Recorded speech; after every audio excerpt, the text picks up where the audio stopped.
All right, good evening. If you're catching this on Facebook, welcome. If you are watching this on YouTube, obviously it was filmed on Facebook and copied over. So, the fly I'm going to tie today, my wife and I went with a chorus to Ireland, and this was a few weeks ago. And while we were there, I saw some different mayflies. I didn't get to fish. We were doing some other things, but I saw some mayflies, and it spurred me to look around for some feathers and things that I could maybe bring back and use to tie on my channel. And that channel is, if you're watching on Facebook, if you want to see some of my stuff, Quiet Man 28. If you search that on YouTube, this will be video number 70 on my channel. 69 of them will be fly tying, and one will be of me singing. But that's irrelevant right now. So I picked up in Ireland just 2 feathers. So I've got one shot. I'm going to use the 2 feathers together to make a fly, and I was hoping to make a fly that was made from feathers that I found in Ireland, but making a fly that was a bug that I saw in Ireland. And I just don't think that I can do that with the feathers that I've got. I could try, but I'd like to make a fly that's actually usable and actually looks decent. So I'll go ahead and switch it around, and we'll take a look at what we're doing here. So this is my setup.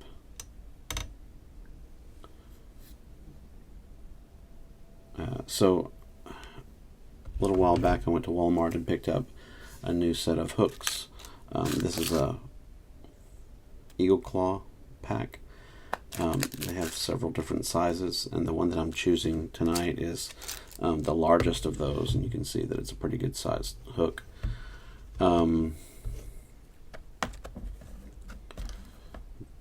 Dan Green, thanks for watching, man. You missed Home Depot inventory the last 3 weeks. We finished yesterday. Anyway, so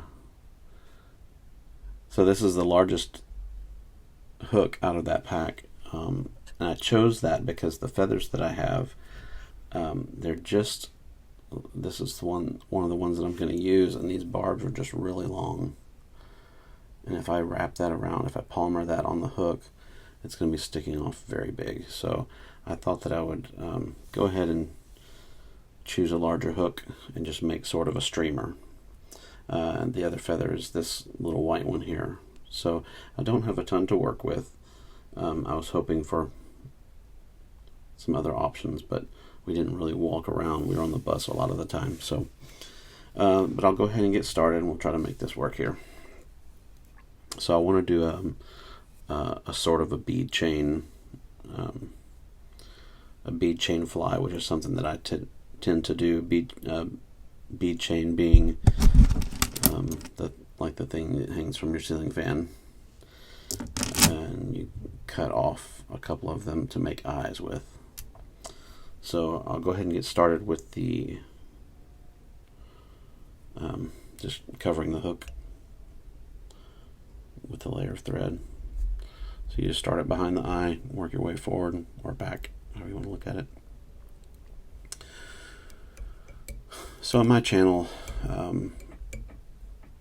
I like to assume that people have not seen all of my videos, and assume that people have not seen someone tie a fly. So I like to explain my steps in most of my videos, so they'll know why I do it and how I do it and all that. So this is fly tying thread, specific for fly tying. I don't know what makes it specific to fly tying. I do know that it is a little bit stronger than regular sewing thread, and definitely thinner and finer. And sometimes it has got a wax coating, things like that. And this is not typically a fly tying hook. The hooks that I use for my videos are just basic hooks that you can get at pretty much any fishing shop without having specialized fly tying hooks. So what I'm doing here, I've put a layer of thread on the hook shank to make it rough, so the feathers can be really slick, and when you go to tie them on and a fish hits them, sometimes they can pull and make them slide out. So I do that to make it rough. Sometimes you also do it to build up the body or to make it a certain color. The other thing that I'm doing here, I'm going to tie these bead chains, these 2 beads, onto the top of this to use as eyes for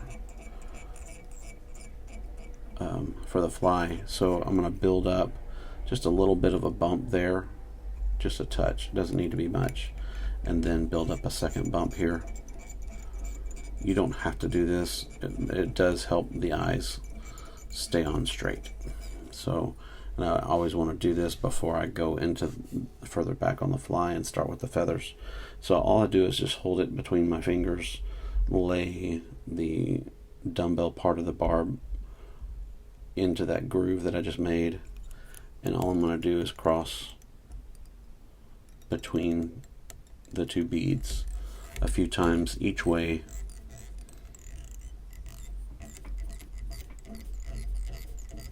And you'll see sometimes it moves this way and sometimes it moves back that way, and I just keep going until it doesn't move like that. Not that it really matters, but the other thing that this will do is keep it from twisting on you side to side on the hook, so that it looks, consistent as you fish it. So just several wraps each way. Oop.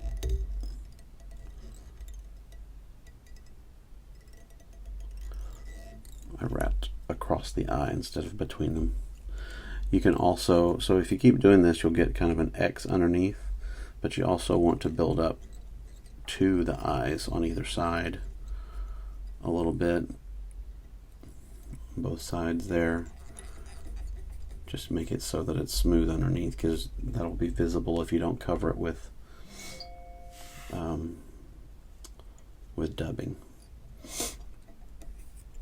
And on the front of this, it'll taper down to a point, kind of as sort of a nose or mouth or whatever. And I'm going to use this white feather as kind of almost like a beard underneath, to give it kind of a white belly. So that might cover up my cross stitching underneath there. It's going to be a mostly dark fly, but with a little bit of white underbelly to kind of look like a minnow. So there's not a lot that's going to make up a body with this feather. Often you'll use kind of a yarn or something to wrap around the body to make it thicker, to make it darker, or make it a certain color. I've got some different colored yarns here in this wad of yarn that I'll pull from to make different colored yarns or different colored flies. And I could do that, but I'm trying to make it strictly out of things that I've found. So one of the things that I'll do is I'll pull some of the barbs off the feather, and I can either use those I'll use some of them for a tail, and then I can use some for dubbing. And I've had people that one person in particular that has watched some of my videos, Michael, who he didn't know he had fly fished for a while back in the day, but he had never seen how some of the flies were made, and he said that he was surprised when he saw how the fuzzy or the hairy how the hairy flies were done. And the dubbing was the key to that. So I'll do some of that. So I'm going to go ahead and go into my feather here. What I'm going to do is These are very long barbs, as you can see, and they're not very fluffy.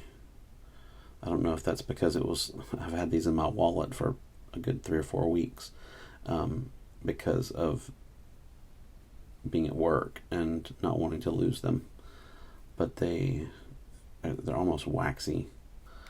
This one is anyway. So I could take some of this, maybe take it about there. I just want to make sure I have enough to still wrap forward. So maybe I can, let's see, I'm just going to pull a little bit back here. All I'm doing is stroking the barbs towards the back of the hook. Wow, I'm tired. You know, I'm sorry, I'm trying to figure out how I want to approach this so I have enough feather to go through the whole fly. I think I can go ahead and snip off just a touch of this end here and use that for the tail.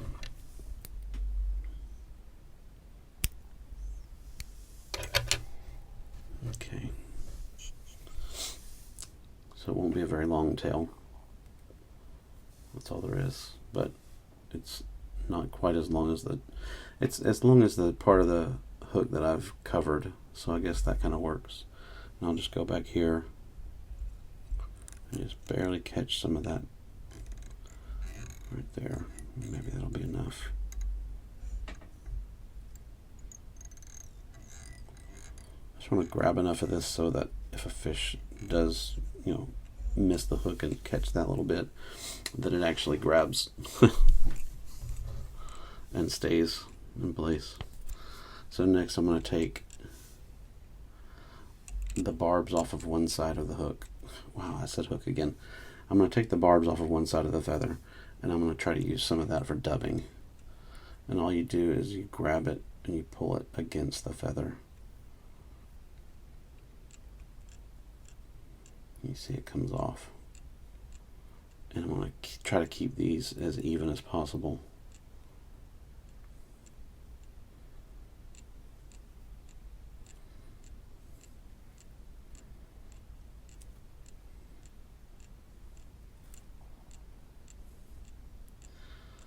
I'm afraid this feather is going to be too brittle for what I want to do.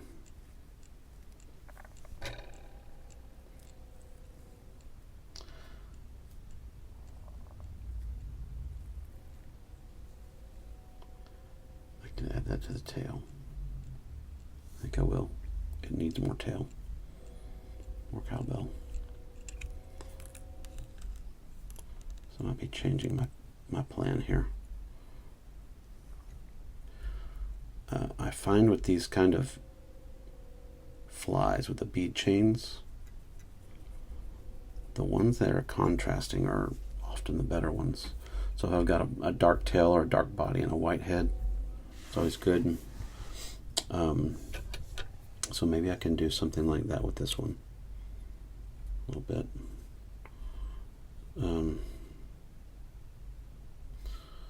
So I'm going to go ahead and snip this so that these parts are both the same length, like that. And I just snipped off just a little bit of that. Okay. I think I'm going to utilize this other feather as dubbing. I have some white dubbing to make it kind of fluffy. So feather is not good dubbing generally, unless it's marabou, then it works. So the way that you make dubbing happen, and I really should be using a piece of wire too. I may cheat a little bit and use a little bit of copper wire if I've got some hanging out. Oh well, I'll just go into it without it. Yeah, I don't have time to search for wire. My fly tying desk is a mess. All right, so we'll keep going. So And I've also got the wrong color thread to use white dubbing. So here's what I'm going to do. Sorry about the noise. I've got some white thread. I'm going to tie some in. So when you want to add thread to your fly for decoration purposes, you just tie it in like it's anything else, like any other feather or any other material. So all I do is lay it next to the shaft of the hook and then just tie it in. And I'm actually gonna cut this. I'll put a half hitch here, and I can always add this black thread back in, but I want it out of the way right now. So we'll go ahead and do this. Cut that out of the way. All right, now I'm going to go ahead and put a layer of white right here, because feathers are not, like I said before, feathers are not great dubbing, and they don't cover much. So I'm going to bring it up, make this body white.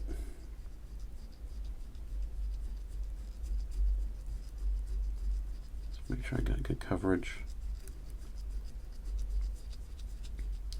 So yeah, I was looking for a wire, because you can, once you wrap your dubbing, you can follow it up with some wire and it'll strengthen it, make it hold on. But what I didn't think about was this thread that I'm using is so thick and heavy. This is just about the strongest stuff you can get, I think. It seems like it's waxed monocord. I don't even have to wax it. But anyway, it's good stuff. So what you do is you just take this. I'm going to add some more wax to it, even though it's waxed. Wax helps the dubbing stick to the thread. And this is not even ideal wax. This is bow wax for bowstrings for archery. But that's what I had when I started fly tying, and that's what I've been using the whole time. So it works out all right. So I'm just going to take some barbs, like I did before. I'm just going to rip them from the feather. And sometimes when you pull them off the feather, some of the shaft peels off, and that does not make for good dubbing. It's hard and makes the feather pieces stick together. So I'm just gonna, I grouped them together so I have all the butts of the feather there, the barbs there. I'm just gonna come in and snip this off. And then, so now I've got some pieces of barbs of feathers, and I'm just gonna rough them up.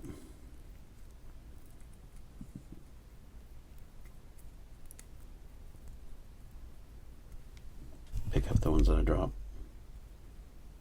Oh, that's the part that I cut off. I didn't drop any. Good. And then I'm just going to take this and twist it around the thread. And if it does what it's supposed to do, it'll make it kind of look like yarn a little bit. And that is not a very long piece, so I'm going to go to the other side of the feather and do the same thing.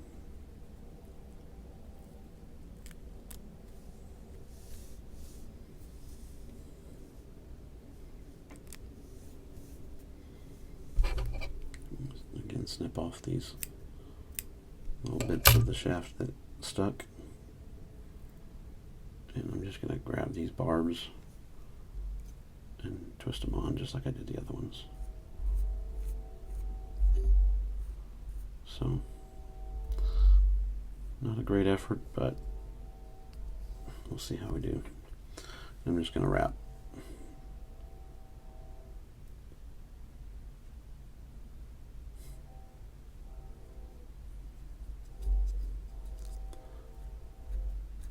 Pretty rough. I'm just going to pull out what's extra here. Now, what I'm anticipating, because this is pretty gnarly looking, I'm anticipating part of this other feather being able to wrap around the head and have some long pieces going back.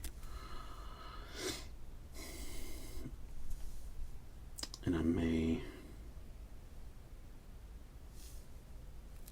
dub with a little bit of the end of this feather too. I've got some little pieces here, some pieces here, and this will kind of give us a transition of color.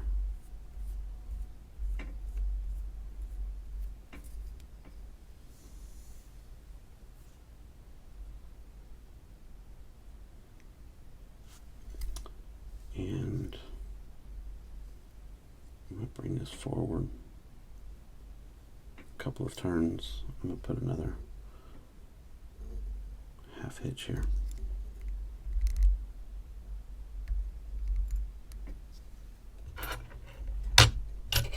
I'm going to tie back in my black thread. I'm going to use a little nail polish here.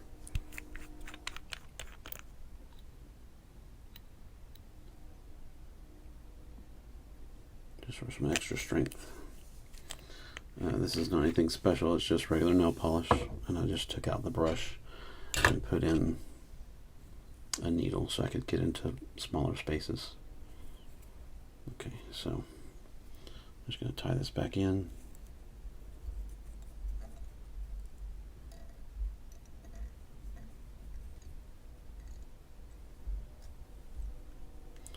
I'll snip off this trash here.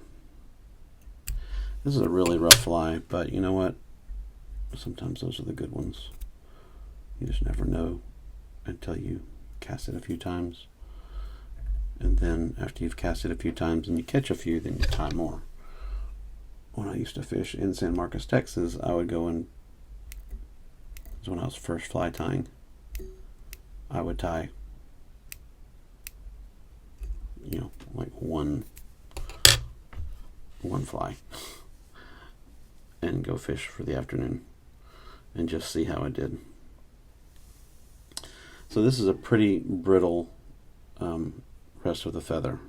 This shaft is not very strong, but I'm going to go ahead and use it the way I was anticipating it, and I would just go into it knowing that most likely it wouldn't last very long, and that's okay sometimes. I think because this is a stronger part, even though it's thicker, I think I'm going to tie this part in first. What I want to do is just tie it in right behind the eyes.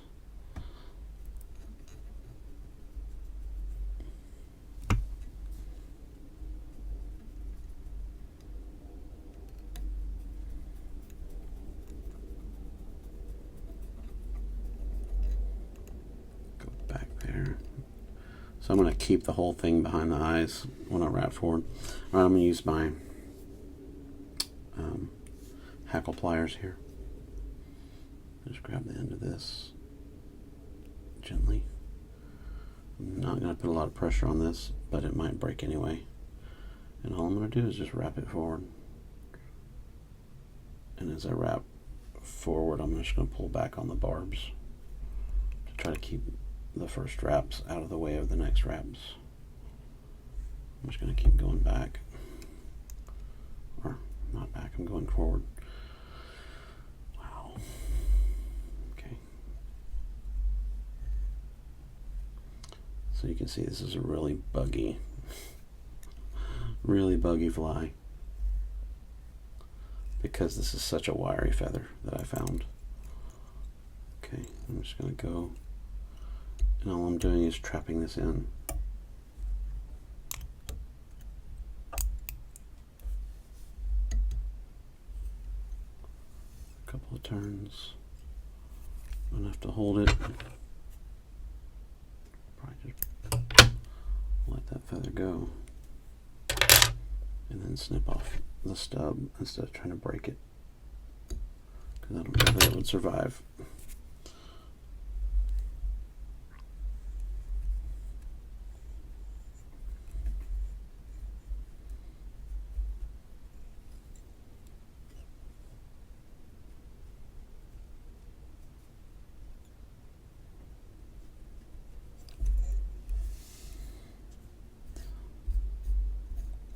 So when it goes in the water, it might end up with sort of a wing like that. And I could come in and cut that. It could do what it's supposed to do and surround the fly and undulate all around it. You never know. Unfortunately, I don't have any more of the white feather. I used it all for the dubbing. If I did, I might put a beard under there, kind of a legs or gills or however you want to look at it. But you got some rough body under there. You got some rough feathers here. But that could give the look of a minnow. And then of course you have the bead chain eyes. I'm just going to wrap this a little bit more to cover up the shaft of this feather that's exposed here.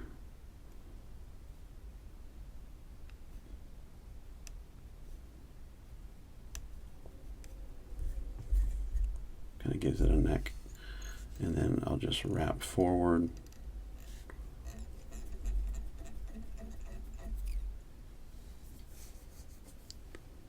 Yeah, I don't have any of either of the feathers left because I would like to do some dubbing around that head. I have an idea though. So typically you don't want the wing to be past the tail here, and often you want it to be kind of in two stages. I'm actually going to snip this off, and then I'm going to use that little bit that I snip off for dubbing. Again, if you're just catching this, these are feathers that I found in Ireland that I brought home specifically to tie a fly, and I only picked up 2. So I'm trying to make just some kind of a usable fly out of what I found. Let's see, I'm going to wrap this back a little bit. I want it to be dubbed around here, and I used some dubbing earlier there. So anyway, I'm going to put some more wax on this. This is actually a different thread than I used earlier for the dubbing, but there's some wax. I want to use some of this feather as some dubbing.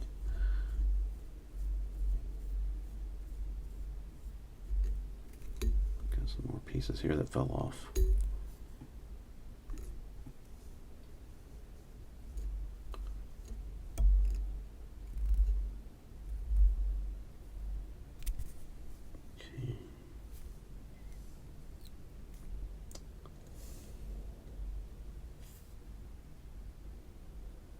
Actually kind of might save this fly. And then I'm just going to fall forward 2 or 3 turns, get my whip finishing tool, and use it like a pro, like a boss.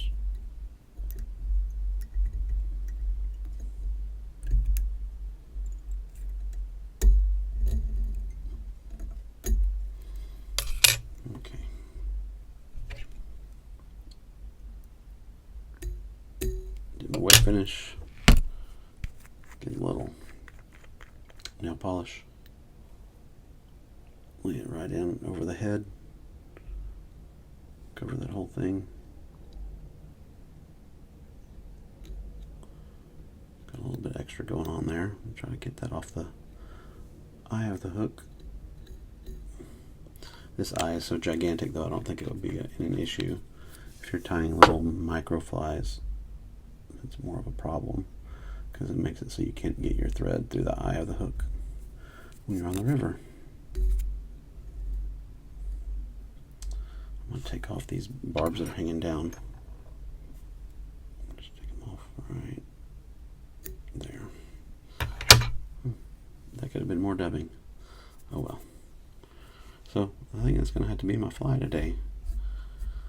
So I haven't mentioned my motto, my kind of fly tying motto, in a while, and one of my viewers reminded me of it, and it is, sometimes when you tie a fly, you have this great, amazing fly that you end up with, and sometimes when you tie a fly, you just end up with a hook with a bunch of crap tied to it. this might be an amazing fly, and it might be a hook with a bunch of crap tied to it. I won't know till I fish it. But this is definitely,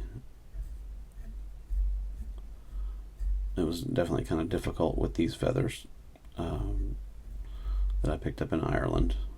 I was hoping for the best, and I got this. So maybe post a comment, tell me what you think. Check out my YouTube channel, Quiet Man 28. This fly will be fly number 69. So I have 70 videos now, but 69 of them are fly tying videos. One is of me singing, so you can check that out if you want. Singing O Colombina from Pagliacci. But there's the fly. If you're watching on Facebook, thanks for checking in. Thanks for watching. If you're somebody that I haven't seen in a while, I'm glad to see you. Hope you enjoyed. Definitely check out Quiet Man 28 on YouTube. Have a great night.